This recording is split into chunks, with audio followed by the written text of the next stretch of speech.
Hey y'all, I am back to read more of your guys' stories today, and this is going to be a very special edition as it is Appalachian Stories edition. Now, if you guys don't know anything about the Appalachian Mountains, we are going to deep dive them here very soon. I've already done a few videos on here about them, but these are specifically stories of people that have lived or visited the mountains that have had unexplainable experiences. So if you're in the mountains, I don't recommend you watch this when it's dark out. And if you're not in the mountains, I don't recommend you watch this when the dark is out, when it's dark out. Did I say that the first time too? Anyways, without further ado, let's get into it. And if you have any stories from the mountains or not, please send them to the email in my description and just put in the subject bar YouTube so I know where to read it. But let's get into it. I'm reading this at night in the Appalachian Mountains.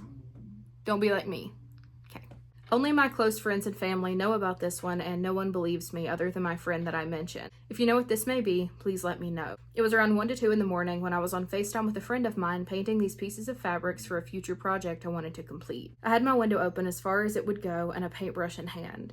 As I'm sitting there talking to my friend on FaceTime, I hear a crunch of what sounds like leaves or gravel under someone's feet outside of my window. I figure it's a bear as I live in the mountains. We've had them right outside of our window before. I ignore it and continue painting until I hear a loud crunch right outside of my window. I jump up scared, paintbrush still in hand.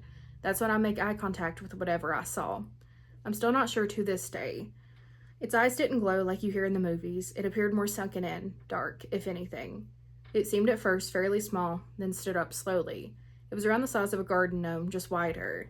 It had a cloak on, or some sort, with ears that I can only describe as an elf. I froze in fear, watching it continue to stand past 4 feet tall. It then slammed into my window, and I screamed. I'm not sure if you've ever heard of the Kentucky goblins, but after this experience, I took tons of time researching cryptids near me, and that's the one thing that made sense.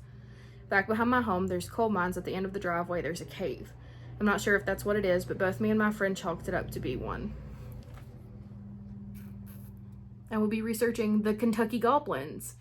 That sounds like, to me, like a genre, a subgenre, if you will, of like fae.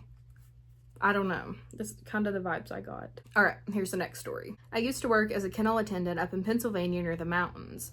Where I worked is down at the base of the mountains, but it's still surrounded by woods. We don't get nearly as much activity as the people who live up farther, but we definitely still have some critters that go bump in the night. To preface a little bit, about 2 years ago in 2022, I started working as a kennel attendant for a local dog breeder, and my job was mostly outdoors, and the property is surrounded by woods. I also work the night shift, lucky me. My dogs at work love to bark and howl for no reason, or most of the time they're barking at our resident outdoor kennel cats. This one particular night in the summer of 2023 was like any other, but I'd noticed I felt like I was being watched. Obviously, working with animals, I was in fact being watched, and I knew that, but the feeling I had in my gut was telling me something was wrong. It didn't feel like I was being watched by the dogs or our cats. It felt like I was being stalked. I then decided it would be best for me to just go about my night and pay no attention. I locked my eyes to the ground and continued working. I did carry protection on me at work, typically a spell jar that I would wear around my neck and a crystal and some cedar in my pocket. As I was inside one of the kennels, I started hearing someone call out for one of the dogs by name. This specific dog was named Luna, and I had the closest bond with her out of all the other dogs there. She was my baby. And it was the dog whose kennel I was currently standing in. Another thing I should mention is I worked alone. There was only one other kennel attendant there at the time, and the other person there was my boss who was inside at the time. I didn't recognize this voice at all, nor could I tell where it was coming from. The one thing I did know was that this voice sounded like it was getting farther away, meaning that whatever it was actually closer. Then everything went silent. The dogs didn't make a peep, and the cicadas had stopped screeching. I knew at that point I was in deep shit, but I was still shut inside of this kennel. I didn't know what else to do, so I stayed frozen and tried to make myself as uninteresting as possible. All of a sudden, the silence was broken by the sound of footsteps, and they were circling me. I pulled out my phone and started recording. The video attached to this email is what I caught on camera that night.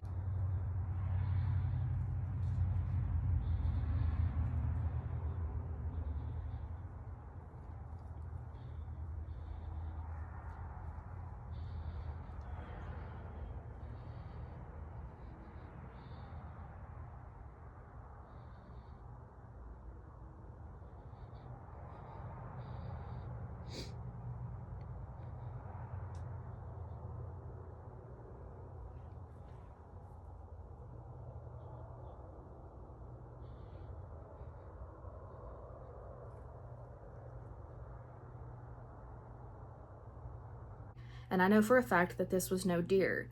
I would have been able to see the deer's eyes, and my flashlight and the dogs would have been barking like crazy. I'm not sure if you can tell in the video, but in person I caught very obvious that it was 2 feet, not 4. The footsteps eventually stopped, and I walked calmly yet swiftly back inside to finish my chores for the night, and needless to say, I sped just a tad home driving that night. Things like this continued to happen all the time, even up until I quit in the fall of that same year. I think that it also somehow knew that I was quitting that job because on my last night, something growled at me before the tree line. Thank God I don't work there anymore, but right after I worked there, I did move to work at Spirit Halloween, and that store was also haunted, and I have some stories from there if you'd like to hear more. I would. It's circling. I don't like it. Thank goodness they had that protection on them and knew what to do, because that could have went so south. This story happened on Ridge Parkway. We live near the Ridge Parkway, and my friends and I like to go to the overlooks on the full moon. Well, one time we were out there doing a cord-cutting ritual and just vibing and enjoying the fresh air. The guys with us were playing guitar and singing. I personally didn't think the music was a good idea for the same reasons as whistling, but it was fun and everything seemed fine. While they were doing that, my friend and I were looking at the moon and talking about life. That's when I noticed a big white figure dash through the valley down below us and into the trees. It didn't make me feel scared, so I looked really hard to see if I could see it in the trees, and it was gone. Or so I thought. But then I saw a white blur moving through the treetops at the bottom of the overlook. At that same time, my friend said, "Did you see that owl?" And I assumed I was seeing things, so I said, "I think so." But later, when we compared stories, we realized that I couldn't have been seeing an owl because it looked big enough to be passing right in front of us. But that couldn't be because it was partially obscured by the faraway trees when I saw it. From our perspective, it would have to be bigger than a person or a deer moving between the treetops. She said the owl passed close by to us, but I must not have noticed because I was fixed on the tree line. It only freaked me out after the fact. Those same friends have their own creepy encounters on the parkway, but I have another story from my boyfriend. He said he was out at the overlook nearest to town in his car one night and heard a bang on the car, as if something big fell and knocked on the passenger window. But when he looked, there was nothing. He looked at the rear view and didn't see anything near the car. He doesn't like to think about spooky stuff like the rest of us do, but he couldn't explain it. He drove away and didn't see anything jump or fall off his vehicle. Ugh. Alright, let's read one more Appalachian story. 4 years ago, around the time I turned 19, I was still living with my parents in the mountains. Well, one day, my boyfriend and I were taking a picnic to the forest. It was around lunchtime and was very sunny and hot. We were both done eating and just wanted to walk through the woods. My parents had always told me about the rules of the mountains, and I tried to tell everyone who came with me and didn't know the rules very well. Well, apparently Jason hadn't listened to me and started whistling a song while we were walking. I had to make him shut up so fast, although I knew what he had already done.